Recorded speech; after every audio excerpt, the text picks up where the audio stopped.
Welcome to the AAC Report only on the Knightline Sports Network. Monday, May 6th. I'm Jeff Allen. UCF women's tennis reaches the Sweet 16. Conference tournament action will get underway for women's softball this weekend. And the American has a nice presence at the NCAA Men's Golf Regional starting next week. We'll have details on those stories coming up. But first, we will continue with part 2 of the Football Coaches Spring Teleconference, which was held now a week and a half ago. In part 1 last week, you heard from UConn's Randy Edsall, Luke Fickell of Cincinnati, Mike Houston of ECU, and Phillip Montgomery of Tulsa. We'll kick off part 2 talking about the University of Houston back on UCF's schedule for 2019. And they made big headlines, luring Dana Holgorsen from West Virginia to take over the Cougar program in H-Town. Holgorsen reflects on his first spring as the Cougars' head man. Well, spring went good. You never have enough days to get done exactly what you want to get done. But with that said, I was very happy and satisfied with the 15 practices that we did get. Priorities, there's too many to talk about. Anytime you take over a program, there's so many things that you got to get done that you're never going to have enough time to be able to accomplish the things that you want to. But I like where our team is right now. You know what? I think we got a group of guys that enjoy to play the game. I think they're probably excited about getting away from us.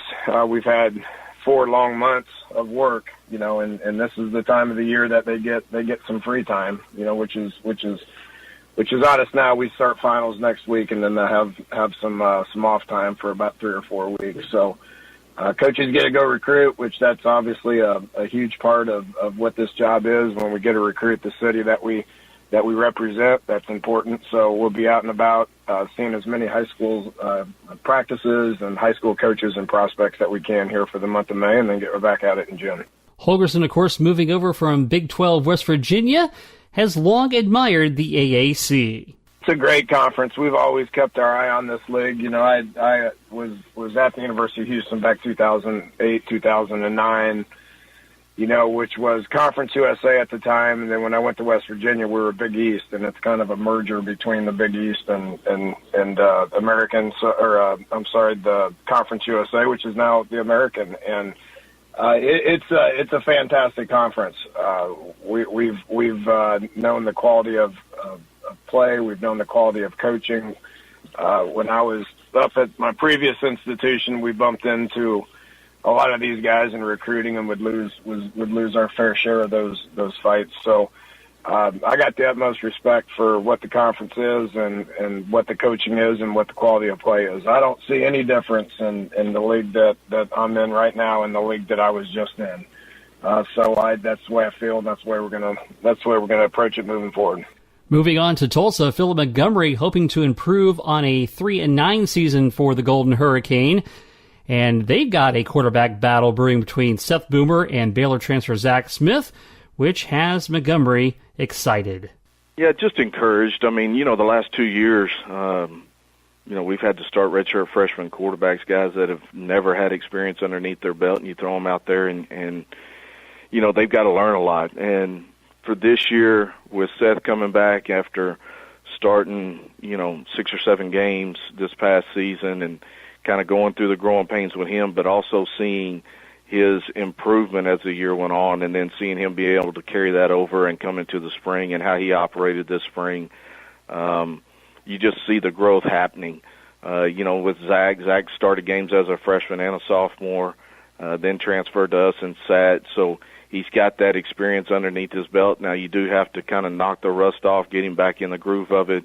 But it's good to see those guys competing every day, going out and continuing to get better, growing from mistakes that they made the day before, trying to put them in situations, as much game-like situations as we can to help prepare them for what's coming. So to see those guys continue to grow and mature with their decision-making, with reading out different processes as we go through, I was much encouraged by that.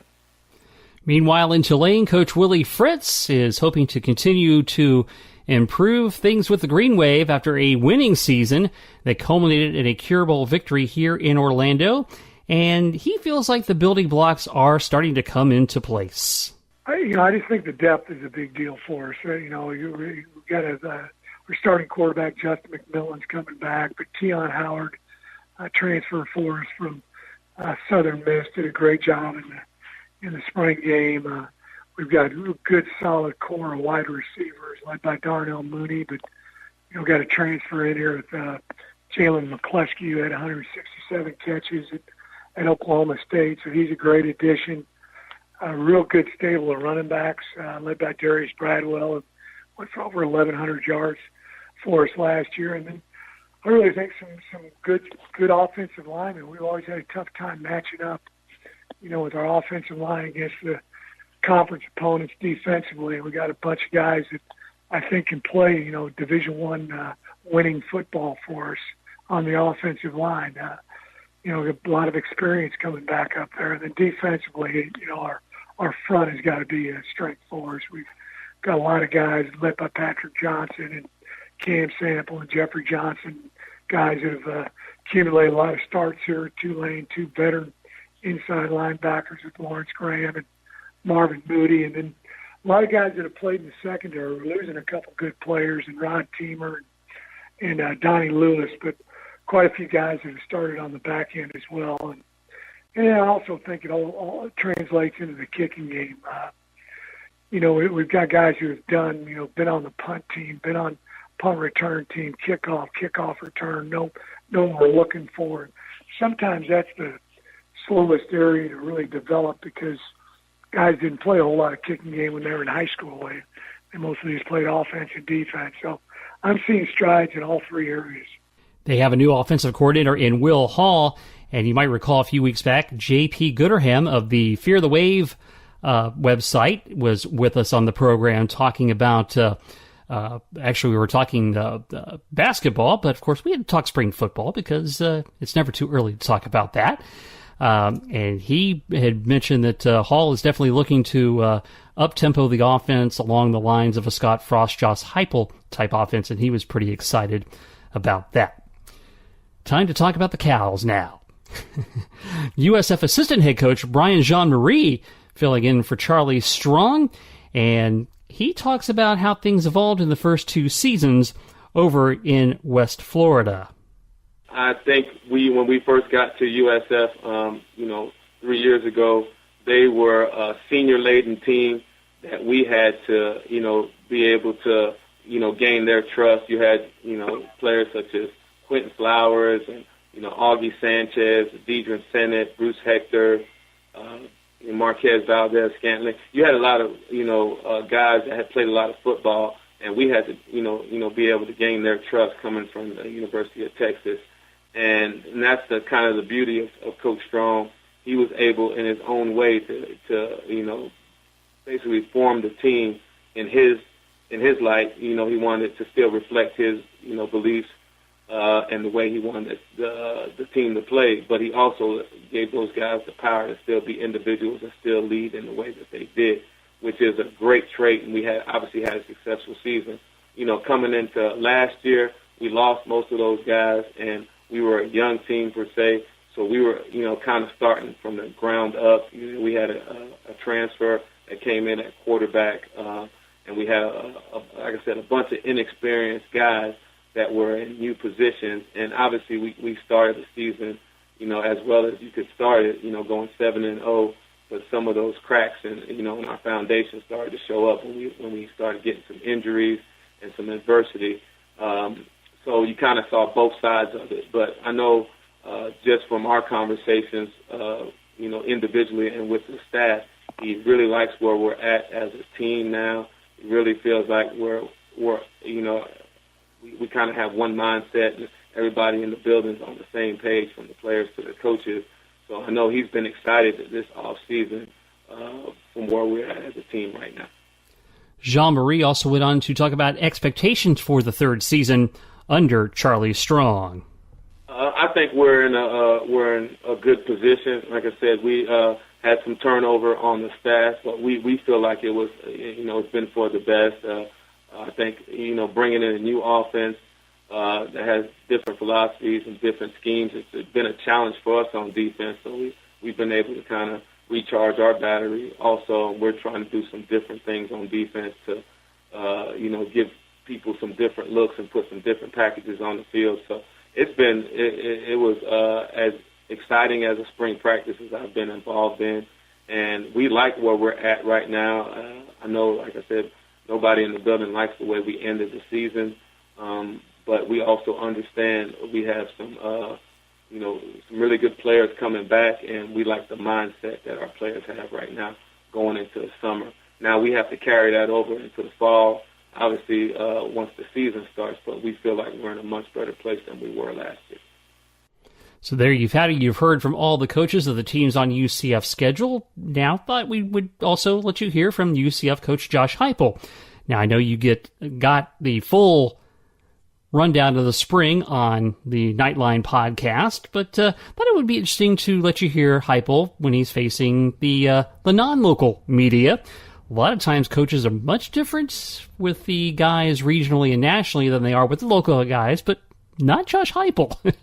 He pretty much does the same old thing, but meanwhile, he did elaborate on how he thought the spring went for the UCF Knights. Yeah, just really excited since we came back after the bowl game, start of the second semester here. Just the buy-in to what we're doing inside of our program, the accountability within our locker room and between coaches and players alike, and as much as anything, just a deeper relationship between players and coaches and staff, and that's lended itself to us being at a different level than we were a year ago, which you should be in year two, but lending itself to a really good spring, highly competitive, a lot of positions where there's a lot of competitiveness, for some spots that, maybe we got returners coming back at, but also some guys that we lost from a year ago, and just trying to continue to develop the depth that we need here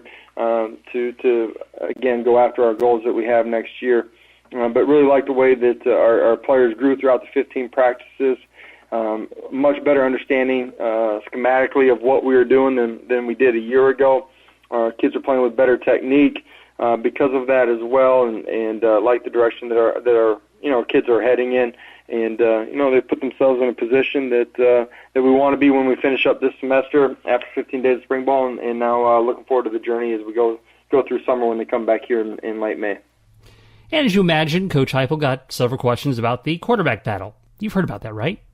That is a thing. Just making sure you're paying attention as the four-man battle continues to see who will lead the Knights coming up in the 2019 season. Coach Heupel, though, says he basically gave his reasons why he is not naming a starter just yet. Yeah, I think at the end of the day, championship teams, there's a culture that exists. There's a brotherhood, a love for one another. And there's a great accountability that doesn't just happen from your quarterback. That's a group of guys that collectively transform your football team. And we got a lot of guys that are stepping into those roles, some guys that had it last year that are coming back for us. And I think we do have good leadership from within. Certainly at the quarterback position, the first thing all of those guys got to learn how to do is to learn how to play at a championship level at the quarterback position. Got to earn the trust of having the ball in their hands. As they understand and learn those things, their leadership will grow. They all, should be a great teammate in the way they, set the standard and then hold the standard inside of what we do every single day. But they'll grow into that leadership role. I've been through, quarterback battles in training camp. Every time we've had a new one, I don't think I've ever in my career named a guy as we finished up spring ball, because I do believe strongly in how much players can change at quarterback, but at every position inside your program by the time they finish spring ball to when you get them back at training camp. So I want kids to have to earn it and go, prove it as we go through our summer program as well. But I fully expect that, there will be some separation, this summer in the way they approach things mentally and physically, but certainly early in training camp. And at the end of the day, you can't name a guy until he proves, not just to the coaching staff, just as importantly to the players around him, that he's earned the right to be your starting quarterback. And there you have it, the Football Coaches Spring Teleconference spread over 2 episodes for your listening pleasure. Turning to other news around the conference, 3 teams and 3 individuals from the AAC headed to the NCAA Men's Golf Regionals. The The 2019 American champions Memphis, along with USF and SMU, were selected as teams. Cincinnati's Austin Squires and UCF's Bobby Bye and Kyler Tate will compete as individuals. Memphis opens play as the number 11 seed. That when championships get away May 13th in the Athens Regional, the Tigers' first trip to the NCAA tournament since 2016, and they earned the postseason invitation by winning the American Athletic Conference Championship in Palm Harbor last week. SMU and AAC individual champion Mac Meissner were selected as the 10 seed in the Athens Regional as well. The Mustangs make their 24th appearance at the NCAA Regional, this being the first time since winning the Noblesville Regional in 2015. The 6-seeded USF Bulls also selected. They will be in the Stanford Regional, and that's their 7th consecutive trip to the NCAA Regionals with a new-look lineup led by American Athletic Conference Freshman of the Year Alvin Bergstrom. All-conference teammate Kyle Flexensar, is the lone Bull remaining from last year's squad that competed in the Kissimmee Regional. For the second time in 3 seasons, Cincinnati senior Austin Squires, he will be selected as a individual participant, and he will be playing in the Stanford Regional. For the 3rd consecutive year, Tate and Bye are headed to the postseason from UCF in the Myrtle Beach Regional as individuals due to their impressive performances this past season. Meanwhile, turning to tennis, and great move for the UCF Knights as they have made their way to the Sweet 16 as Valeria Zaliva scored the clinching point at number 1 singles as they stunned number 11 Florida State with a 4-1 win against the Seminoles in the second round this past Saturday. And again, that sends them into the round of 16. They will face number 6 Pepperdine Thursday in a super regional match played in Malibu, California. And the win improved UCF to 24-3 on the season. Zaliva was also named the American Women's Tennis Player of the Year recently, as she led the Knights to their first AAC Conference Championship. The Knights' Marie Mattel and USF's Laura Pellicer-Perello were chosen as the conference's Freshman of the Year. Turning to the men's side of the nets, USF, they fall in the second round to Texas in the second round of the NCAA Men's Championship. By the way, their senior Alberto Barroso Campos, who led the Bulls to their 5th AAC title in the last 6 years, he was the Men's Tennis Player of the Year. Turning to softball, let's first read the honors for this week. The American Athletic Conference Player of the Week is Julia Hollingsworth, senior outfielder from Tulsa. Helped them to a series win over UConn, hitting .500 with all of her hits going for extra bases, finished with 3 doubles, a triple, and a homer to go along with 4 RBIs and 3 runs scored. And the pitcher of the week was UCF right-hander Aaliyah White. She went 2-0 last week, a pair of complete games and a save, 16 2/3 innings, allowing 2 earned runs on 11 total hits with 16 strikeouts. Her 8 strikeouts on Friday brought her to 429 strikeouts in her career, moving her to 5th all-time in program history. Now, the USF Bulls claimed their 2nd consecutive regular season title on Sunday with a 1-0 victory over Wichita State. And that wraps up the top seed for the 2019 AAC Softball Championship. And that 3-day single elimination tournament will be held this weekend at Cougars Softball Stadium in Houston. All the quarterfinal and semifinal contests of the softball championship will be broadcast live on the American Digital Network's Facebook page. The championship will air Saturday at noon on ESPN2. The opening slate of games coming up on Thursday. As the top seed USF, they'll face the number 8 seed Memphis. The 4th seed Wichita State will take on UCF as the 5 seed. Number 2 seed Tulsa will take on the 7 seed ECU, and the number 3 seed Houston will take on the 6 seed in UConn. And for the American Athletic Conference weekly baseball honors, the player of the week is Alec Burleson. The sophomore from ECU earns his 2nd player of the week nod this year after helping the Pirates clinch their 6th conference series of the year. hitting .583, and he also slugged .1250 with 5 doubles, and as well as his 6th home run of the season and a 3-game sweep of Cincinnati. The pitcher of the week, Mason Fioli of UConn, the junior left-hander, pitched his best game of the year in Friday night's 4-0 series opening win over Wichita State, going 7 shutout innings with a season-high 10 strikeouts. The All-American Southpaw scattered 2 hits and 2 walks in that outing, retiring the side in order 3 times, and struck out the side in the second innings. And also making the honor roll was a UCF right-hander, Jordan Spicer, as he struck out a career-high 9 batters through 6 innings of work in a 5-2 rubber match win at Tulane this past Sunday. Well, that's going to about wrap it up for this week's edition of the AAC Report. I invite you, as always, to follow me on Twitter at JeffAllen_88. And you can also check out my personal podcast at JeffAllenSportsTalk.com, where I bring you weekly episodes talking about all things sports with the focus, of course, on the Central Florida area.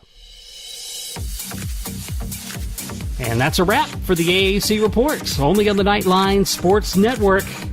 I'm Jeff Allen. Thanks for listening.